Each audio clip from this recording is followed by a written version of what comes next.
நண்பர்களே, தமிழர்களின் வரலாற்றில் மறைக்கப்பட்ட ஒரு மர்மம் குமரி கண்டம்.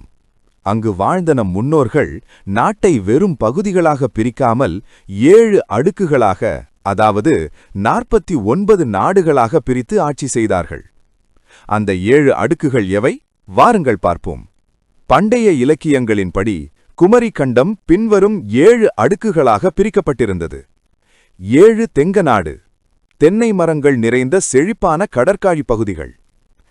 7 மதுரை நாடு, கலைகளும் தமிழும் வளர்ந்த அறிவு மையமான பகுதி. 7 முன்பாலை நாடு, மணல் சார்ந்த நிலப்பரப்பின் ஒரு பகுதி. 7 பின்பாலை நாடு, பாலையின் அடுத்த கட்ட விரிவாக்கம். 7 குன்ற நாடு, மலைகளும் மலை சார்ந்த குறுங்கி நில பகுதிகளும். 7 குணகாரை நாடு, கிழக்கு கடற்கரை ஓரம் அமைந்திருந்த வளமான நாடுகள்.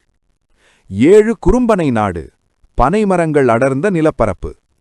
இந்த 7 அடுக்குகளிலும் தலா 7 நாடுகள் வீதம் மொத்தம் 49 நாடுகள் குமரிக்கண்டத்தில் இருந்ததாக சிலப்பதிகாரத்தின் அடியார்க்கு நல்லார் உரை குறிப்பிடுகிறது. இது தமிழர்களின் மிகச்சிறந்த நிர்வாகத் திறமைக்கு ஒரு சான்றாகும்.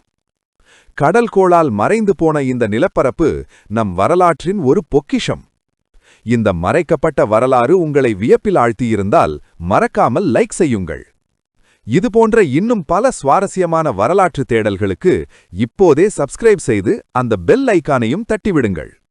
நமது தமிழர்களின் இந்த பிரம்மாண்டமான நிர்வாக முறை பற்றி உங்கள் கருத்து என்ன? அதை கமெண்டில் பதிவிடுங்கள்.